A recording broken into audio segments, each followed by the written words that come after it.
The next year, 1996, Robin starred in 4 films, including The Birdcage, a blockbuster comedy about a gay couple co-starring Nathan Lane. Robin's next movie was Jack.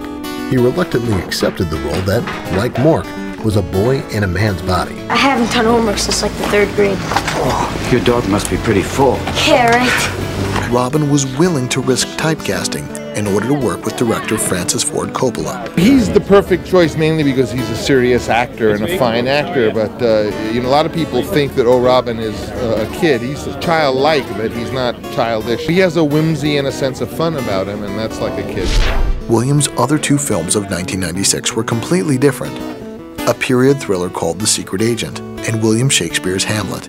Robin had 4 movies ready for 1997. He joined his comic relief pal Billy Crystal in Father's Day, about 2 men who are told they fathered the same boy. Robin and I were also in Woody Allen's movie called Deconstructing Harry, but we don't talk to each other, but we're in it together. Williams' other comedy in 1997, Flubber, was a remake of Disney's high-flying The Absent-Minded Professor. Flying is fun.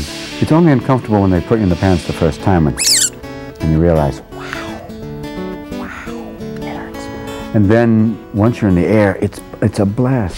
Guns don't kill people, apes with guns kill people. By 1997, Mork may have been a distant memory for Robin Williams, but his serious actor side wasn't getting much exercise. He was coming off mega-hit comedies like Aladdin and Mrs. Doubtfire, when a drama written by 2 up-and-coming actors, Matt Damon and Ben Affleck, got his attention, Good Will Hunting. When Marcia read it, my wife, and said, this is, you know, you'd be an idiot not to do this, but hey, your call. You know, I went, well, I'd be, you know, I think it's something worth doing.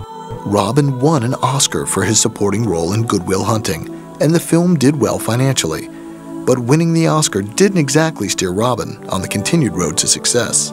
You could argue that winning the Oscar really, I think, kind of took Robin Williams off a track that the audience was interested in him following, and he ended up doing movies that people really didn't like and didn't go see. What Dreams May Come, about life after death, was one of 2 movies Robin made in 1998.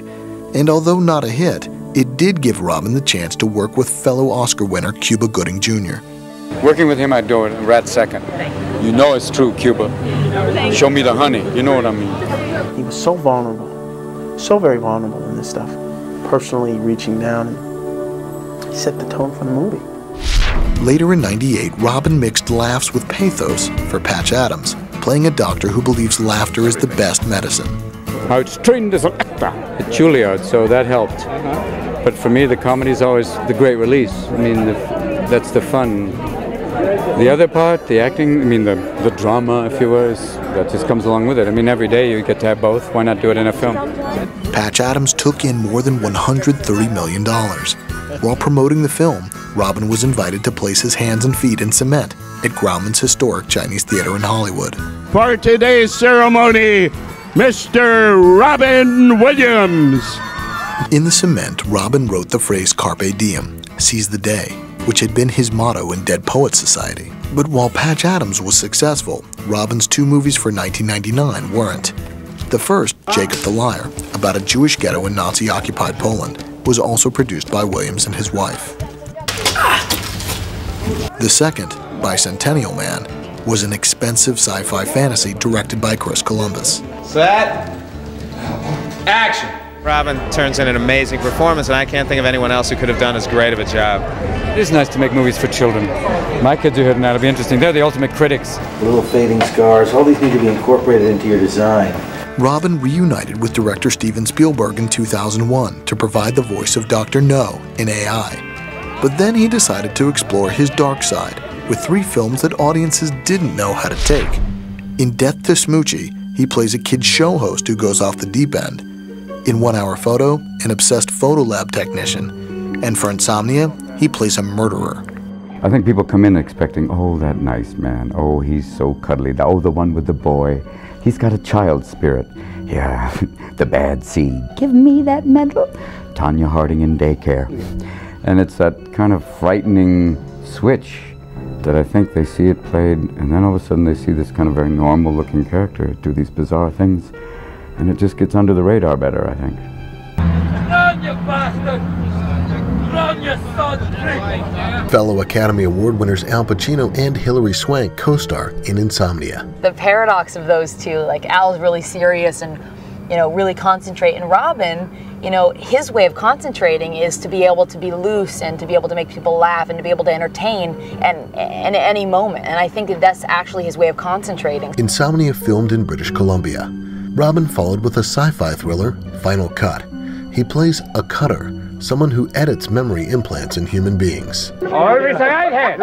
Yeah, and your watch was on the left, and the other hand was up. It deals with the idea of having a visual record and an audible record of everything you've done.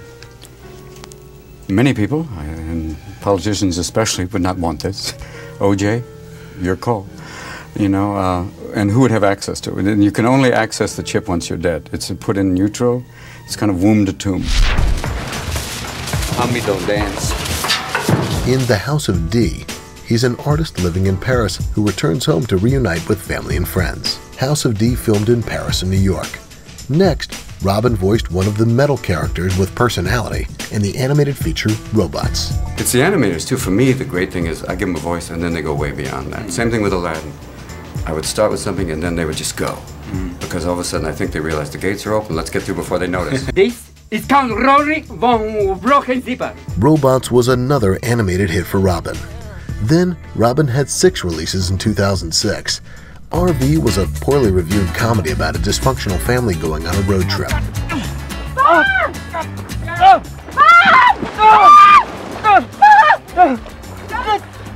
Driving an RV is probably the scariest thing this side of, you know, downhill racing. It's a big vehicle, and it's got a wide road, as we say. And you gotta, you know, really kind of look where everything is, and I wiped out a lot of cones on the practice run. RV won a Razzie Award for Worst Excuse for a Family Film. Williams followed with a crime thriller, The Night Listener, in which he plays a radio talk show host who starts a long-distance telephone relationship with one of his fans, a young boy. From the very first, I was like, it's a great piece, and wanted to be part of it. And for me, it kind of bookends 1 Hour Photo in terms of being on the receiving end of that type of disturbed personality.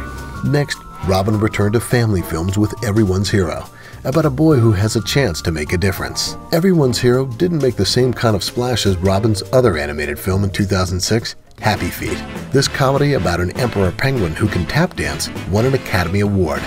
Williams plays Ramon. Rejoice! Rejoice! I found my voice! There is a lot going on, but it's all good that it's coming in, you're going, wait a minute. And it's all real, it's all happening between the industrial fishing, global warming, all these different things affect a lot of us. I mean, and it starts, you know, little creatures and eventually gets to us. Those who started this, hello. But, you know, that's part of the drill. Robin did his own singing in Happy Feet. Another 2006 comedy, Man of the Year, focuses on a new satire host who decides to run for president. What a guy running outside the envelope, outside the box, you know, essentially is a third-party candidate, but who isn't bound by the same rules. He starts off thinking, well, I'll be serious. I want them to take me seriously. And then his manager, played by Chris Walken, saying, what do you want to be serious for? They're all, you know, they're basically stiffs in suits. Try something different. Just before the release of Man of the Year, Williams checked into a rehabilitation facility to battle alcoholism. Then, he was back and promoting his next comedy, Night at the Museum. He plays Teddy Roosevelt in this story about a museum coming to life at night. Tracking, dear boy. Night at the Museum was a blockbuster hit, which might have made poor reviews for Robin's next comedy, Licensed to Wed, a little easier. He plays a reverend who puts an engaged couple through a grueling marriage preparation course. I had to get married up in Tahoe because my wife was so pregnant that we had to get up there before she broke water. So if you wanted to be near a lake so no one would notice. But it was like at that time with the paparazzi looking everywhere. We went to Reno, got the license, Tahoe, I do, gone before they could find us. Licensed to Wed was described as a flat romantic comedy, but it still managed to make money. Robin had marital problems of his own after this release. He and his wife filed for divorce. Next on the big screen, he appeared in the drama Shrink with Kevin Spacey.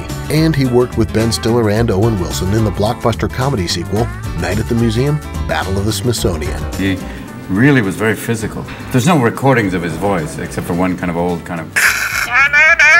But the idea of being quite, you know, large and Color boy. And vigorous. Vigorous. And that would be his, I think that's a great word. Yeah. A vivid and vigorous guy, and very much about grab the bull by the horns. Outdoors. Don't be afraid to get out there and do it. Night at the Museum Battle of the Smithsonian isn't considered to be as funny as the original, but it was still a success. Robin's next Disney comedy, Old Dogs, co-stars John Travolta. It's about a man who is surprised to discover he's the father of 7-year-old twins. Robin was barking up the wrong tree with Old Dogs, which didn't draw audiences. Then the busy actor was forced to take time off to recuperate from heart surgery. But he returned in 2011, reprising his penguin character in the animated sequel Happy Feet 2 in 3D. Now in his 60s, Robin Williams continues his impressive and busy career. What would I like to do? I think just keep doing interesting characters, and it doesn't matter if they're dark, light, whatever. You know, Ethel Merman, I don't know. I mean, I think it's like the idea of finding, once you hit 50, you're looking towards Gabby Hayes land, you know, Walter Brennan. Oh, good, up ahead. Don't you see it? The end run, people. They're going to take your money and invest it and then deny it. Thank you for watching this Robin Williams edition of Movie Star. Join us next time for another inside look at your favorite stars of the big screen.